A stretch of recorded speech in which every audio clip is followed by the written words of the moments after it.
Hola, soy Federico Ortega, soy miembro del equipo de investigación de la cuestión Malvinas y del Observatorio Malvinas de la Universidad de Lanús. Desde el año 2019 conformo parte de DICMA. Mi área de investigación se centra en el sector pesquero. Malvinas siempre para mí ha sido algo muy importante. Desde un ámbito personal, siempre recuerdo un momento en el cual en la ventana de la casa donde yo nací había un sticker de Malvinas que nos lo dio un veterano por unas monedas. Siempre quise profundizar un poco sobre esa cuestión, sobre el tema de los veteranos, entender tanto sobre esas islas que yo veía en mi pieza durante toda mi vida. Y el tema pesquero apareció porque es un tema que abarca a todo el mundo inclusive. Y en el tema Malvinas específicamente mucho más. Yo siempre analizo lo siguiente con el tema de la pesca. Hoy por hoy, en Malvinas, la pesca sustenta toda la ocupación o gran parte de la ocupación. Esa es la hipótesis o la idea que yo manejo, con varios cómplices o con varios sectores que ayudan a esto. Por un lado tenemos a España, por otro lado tenemos a Uruguay y después tenemos a otros países de Oriente, con los cuales no es una participación tan analizable de la geopolítica, que es el ámbito en el que yo me manejo, pero también aportan lo suyo. En el caso de Malvinas específicamente se realiza la pesca del calamar ilex y el calamar lóligo.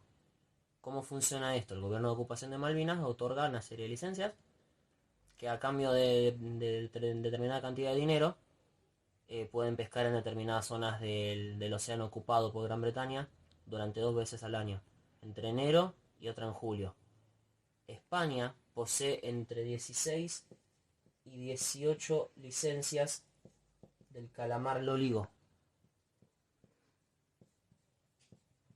el cual es pescado por buques de última generación con procesamiento a bordo y que son derivadas o al puerto de Montevideo para su envío a Galicia, el norte de España, las ciudades de Vigo, Marín y Pontevedra, o directamente lo vuelven hacia Vigo, Marín y Pontevedra para la venta en Europa.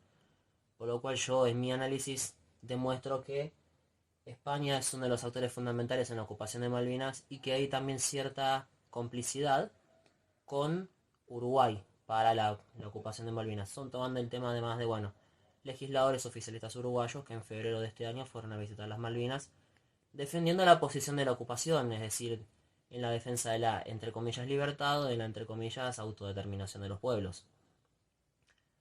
Este análisis también abarca a escala mundial, porque tenemos flotas de otros países como Corea del Sur,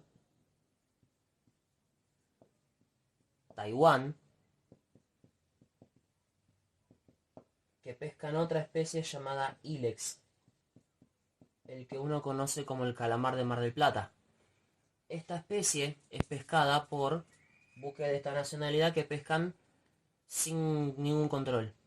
Como no tocan el puerto de Puerto Argentino, lo que los ocupantes llaman Puerto Stanley, pueden pescar sin ninguna regulación, sin ningún control. Los inspectores no se interesan en ese tema.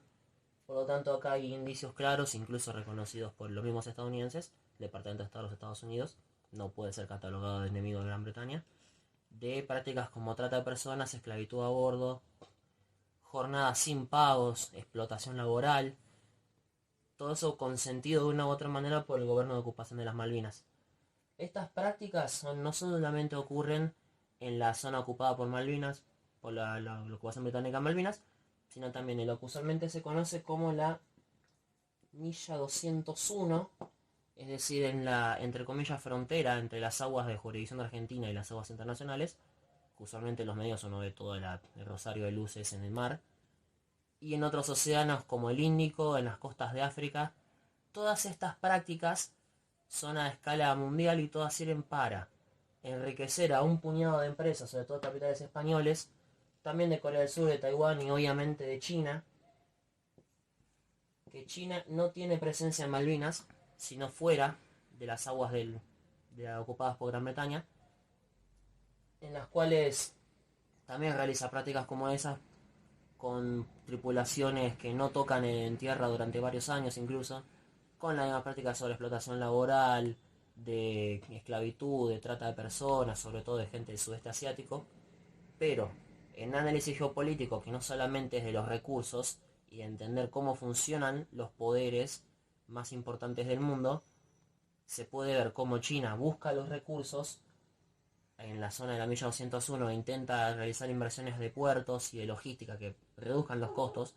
Convengamos que tener un motor de barco pesquero prendido durante años, todos los días, porque el barco se mueve y el barco pesca prácticamente todo el día durante meses, no es barato. Esta práctica genera muchos gastos. En contraposición, los Estados Unidos, aliados con Gran Bretaña, ¿qué es lo que realizan? Acciones en pos de aumentar la seguridad o la defensa de la zona, ejercicios militares, visitas del buque Cutterstone de la Guardia Costera estadounidense en las aguas argentinas en la milla 201, invocando algo que ellos llaman un patrullaje, distintas acciones conjuntas, e incluso políticas del Comando Sur de Estados Unidos considerando a China como la amenaza más importante en América Latina para los intereses estadounidenses.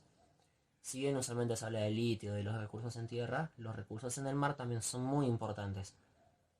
¿Y qué otra acción hacen? Lo que se llamaría una acción de poder blando, además de los ejercicios militares para disuadir o evitar que los chinos hagan estas cosas o para intentar asustarlos. También hacen toda una campaña de opinión pública con montones de comunicados en la prensa en los cuales explican que China es un depredador ambiental, que viola los derechos humanos, que realiza distintas prácticas de contaminación de los océanos. También esto suele suceder en las aguas de Ecuador, Perú y en menor medida de Chile y en las afueras de esas aguas. Sobre todo con las especies como el calamar, que es una de las especies más vendidas del mundo, que es consumida sobre todo en el mercado chino y en el mercado europeo.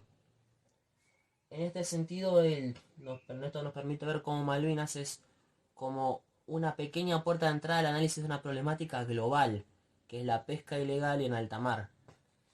Obviamente la pesca hecha por la ocupación británica es ilegal para la jurisdicción argentina. Al no tener ningún control, genera enormes daños a nuestra economía y a la forma de vida de nuestro país, porque esa pesca que puede estar en Argentina se va a otros lados a enriquecer a la ocupación, que por ese mismo motivo ellos tienen uno de los PIB per cápita, es decir, los ingresos más altos por persona del mundo, por la pesca que nos roban durante todos los años desde el año 1985.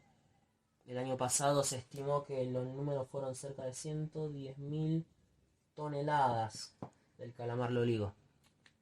Entonces, esa especie es una de las más importantes en el tema de la ocupación. Esto es un pequeño análisis de la cuestión. En la continuación en YouTube, de la publicación de YouTube, se dejaré los artículos en los que yo analizo este tema. Pero en general, las hipótesis son estas. Espero que se haya comprendido y poder aportar a la causa Malvinas y a una mejor sostenibilidad de los océanos en el mundo. Muchas gracias.